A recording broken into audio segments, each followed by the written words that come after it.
dooda khamiista ee caawana waxaanu ku eegi doonaa dilalka wariyaasha Soomaaliyeed ee aan cadaalad loo helin oo Soomaaliya sanadkii afraad ay ku jirto kaalinta koowaad sida hay'adaha caalamku ay sheegayaan. Waxaa iminka stuudiyaha ila jooga Jamaal Maxamed Cusmaan oo ah wariye madax bannaan oo saldhigiisu yahay magaalada London laakiin ka howlgalana gobolka dhinaca khadka magaalada Muqdishona waxaa si toos ah ugu jira Cabdiqaadir Maxamed Faarax Dulyar oo kamid ah wariyaasha Soomaaliya ka howlgala ee muddada dheer ku sugnaa wadanka gudihiisa. Waad macsantiin labadiina waxaan ku bilaabayaa marka ugu horeysa Jamaal warbixintan hay'adda CPJ ay soo saartay waxa ay leedahay sanadkii afraad inkastoo Ciraaq iyo Suuriya ay dhibaatana ka jiraan mar walba Soomaaliya koow galaysa. Marka maxaa loo dilaa wariyaasha Soomaaliyeed? waa mahadsantahay Farxaan. haddii si dhib yar loo macneeyo dad gardaran oo wax ay sameeyeen ama wax ay qoreen ama ka hadleen ka carooday baa dilay waana khalad qof wariyaa in loo dilo isagoo shaqadiisa qabsanaya. laakiin haddii aan si dheer u macnayno waxaan isleeyahay wariyaasha laftoodu waxyaalo badan oo ayna ka fiirsanin baa jira anigoo aan lahayn wariye in la dilo waa sax mar walba waa khalad qof wariya in la dilo laakiin waxyaalo badan waxaa jira wariyaashu taxadaro ay sameyn karaan baa jira waxyaalo badan ay ka fiirsan karaan baa jira oo ku keenaya dhibkan iyo dilkan baan isleeyahay caalamka oo dhanna way jirtaa wariyaal waa la dilaa laakiin waxa muhiim ah qofka wariyaha ahi in uu war uu sheegayo una naftiisa u waayin inuu ka fiirsado waxa uu sameynayo. laakiin ma isleedahay mararka qaar markaad eegto wariyaasha Soomaaliyeed mid kasta oo la dilaa ma la dhaawaco wax uu sheegay inaan loo dilin baa suurtagal ah oo magaciisa uu loo dilay kaliya ma soo taxadirku meesha ku jiro ma islihi waa la iska dilayaa wariye waa suuragal wariyaal qarax ku dhinto kale way iska jiraan wariyaal isagoo ku kale la raadinayo waa laga yaabaa in la dilo wariyaal hay'ada u shaqeynayeen buu ka tirsan yahay loo dilay waa suuragal. laakiin waxyaalaha waxaan isleeyahay inta badan dadku ayna jecelayn in laga hadlo runtana ah waxa kamida sharuurka oo koonfurta looga yaqaan waqooyigana qabax iyo waxba laga dhahaa haddaad daawadayaasha u laaluushka wariyaashu ay qaataan ayaa la yiraahdaa sharuur baa la yiraahdaa koonfurta laga yiraahdaa horeyna waxaan uga sheegay anigu dadkuna runta ma jecla waa khalad in wariye la dilo laakiin waxaan isleeyahay wariyuhu waxa leedahay marka taasa qayb u ah qayb bay kartaa Cabdiqaadir oo Muqdisho ka howlgala muddana wariyaasha soo shaqeynayay ah ayaan weydiinayaa Cabdiqaadir Jamaal wuxuu leeyahay sharuurka qayb weyn ka in wariyaasha la dilo iyo qabacda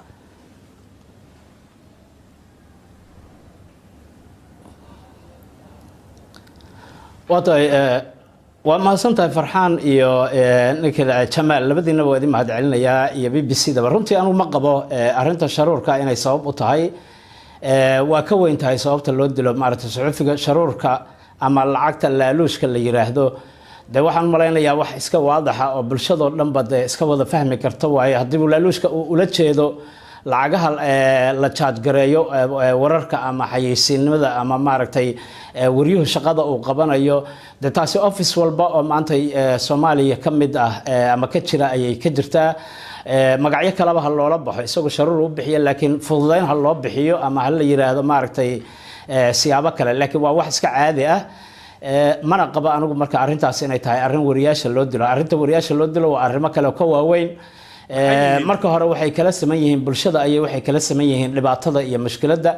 dilka waxay kala sameyn yihiin bulshada qaybaheeda kale kala sameyn yihiin saraakiil la dilaa dhaqaatiir la dilaa culimo la dilaa aqoonyahan la dilaa oday dhaqameed la dilaa Cabdiqaadir marka sababta bulshada figure kamid ah waaye marka taasi ku imaanaysaa kulli dadka hadda soo koobto sababta loo dilo maxay tahay marka Cabdiqaadir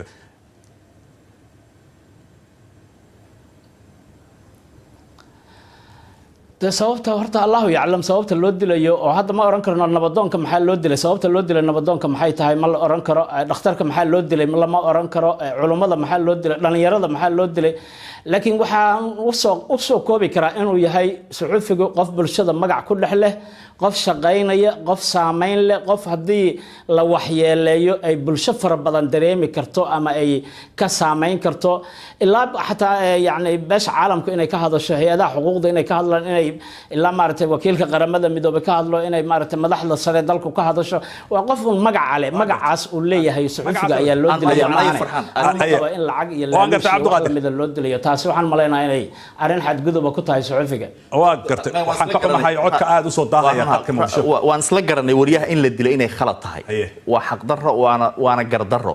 aan macnaya tan sharuurka waxaan ka wado ma aha wariyuhu laaluush buu qaatay in la iska dilayo wariyaha laaluush marka la siiyo maamul goboleedyada maamulka villa Soomaaliya xaqiiq way wariyaasha inay lacag siiyaan lacag waxay u siinayaan inay dhahaan waxaas noo sheeg wixii uu sheegayay waxay u badan tahay inay dad ka cadhaysiiso dadka ay ka cadhaysiinayso maxay sameynayaan wariyihii ka hadlayay bay dilayaan macnaha marka ma aha lacag la siiyay in lagu dilayo ee lacagtii laaluushka uu qaatay wariyuhu warkii uu ku sheegay baa marar badan sabab oo ah wariyaha inuu qof ka cadhaysiiyo awood badan oo daalim ah oo dilaa ah qofkaasna waxa u dhib yar inuu wariyaha dilo marka waxaan isleeyahay taas way sharuurka waxa aan ka wado in ay dilka keenayso mana aha kaliya laakiin qayb weyn bay ka tahay aaminsanahay waan gartay waxa soo hadal qaaday in taxadar iyo loo baahan yahay in tababar la siiyo Cabduqaadir baa raba qadkeena soo galiyo Cabduqaadir wariyaashina Muqdisho jooga adoo ka jawaabaya hadalka ma heshaan tababaro aad ku taxadartaan oo aad shaqadiina adinkoo qabsanaya haddana aad isku daydaan inaadan dib idin imaan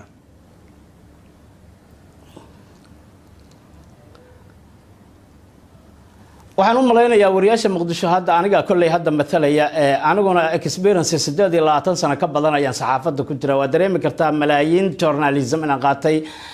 raggi waaweynaa BBC-da ka tagay tababaradii ugu horeeyay ay bilaabeen maaragtay ay wadeen oo Allah u naxariiso Yunus Cali Nuuri ay maaragtay wadeen tiraka 4 jeer aan qaadanay oo Marka iyo Muqdisho iyo Hargeysa ee lagu kala qabanayay 98 marka waxaan rabaa inaan u sheego Jamaal runtii waxa isaga qaldamaan u malaynayaa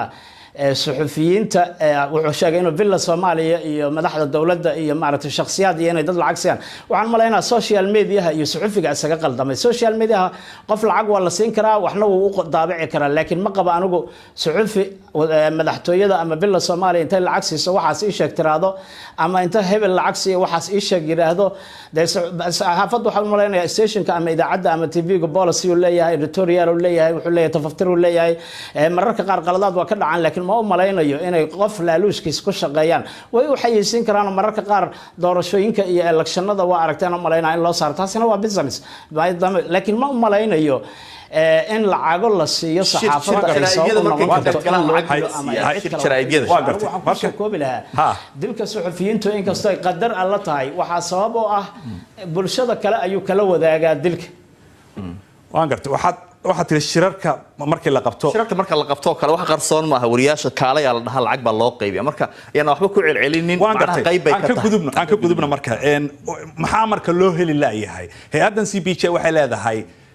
wala dila laakiinse wariyaashii cidii dishay lama helo lama dabagalo cadaalad lama soo taago maxay u dhici lahayd taas waxaan isleeyahay waxay u dhici lahayd Muqdisho kale hadda markaan ka soo qaadno marka la dhaho dawlad macnaha way jirtaaba la leeyahay dawlad laakiin dawlad shaqaysa maanta oo wax qaban karta ama wax xiri karta ama wax sameyn karta xaqiiqda marka la dhaho marka horta sharci darri iyo isdhexyaac iyo dad dagaalo ka soo kabanayaan nahay taasi way keenaysaa laakiin wadanka marka adeegto guud ahaan meel far badan oo amni uu ka jiro oo kala dambeyn ay jirto way jirtaa hadda Hargeysa iyo Garowe kale laguma dilo waxaan anigu isleeyahay waxyaalaha sababta oo ah inaan wariyaasha la dilin waa la xidhaa laakiin waxyaalaha inaan la dilin Kenya waxa kamid ah goboladaas oo kale waxa ka shaqeeya qabiilka anoo in badan waxaan arkay anoo Hargeysa ama Garowe jooga nin wariyaha askari inta isqabsadeen uu dhahay warmaanigo reehbelaad saa ila hadlaysaa marka cadeen ma noqonaa marka qabiilku waa la isku ixtiraamaa Soomaalina waa nahay qabiilkana waa la isku yaqaanaa marka waxaan isleeyahay waqooyi iyo Puntland oo kale iyo sababaha ma dhihi karo 100% laakiin anu indhahayga waxaan ku arkay laakiin saas oo taa waa la xiraa qabiil waa la xiraa laakiin lama dilo dilkii xarig uu kale aan su'aashaas weydiiyo Cabduqaadir adina ku weydiiyo maxaa marka loo heli laayahay nidaam ba meel walba Soomaaliya ka jira cadaalad in la hor keeno wariyaasha la dilayo dadkii dilay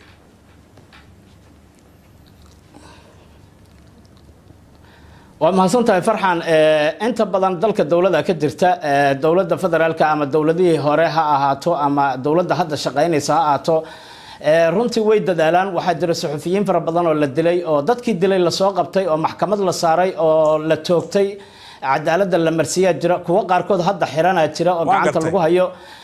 kuwa aan loo soo qaban weli oo cadaaladda aan la marsiinna waa ay jiraan taasina waa qayb ka mid ah bulshada maaragtay falalka ka dhacaya dambiilaha mar walba laguma guuleysto laakiin dadaala socda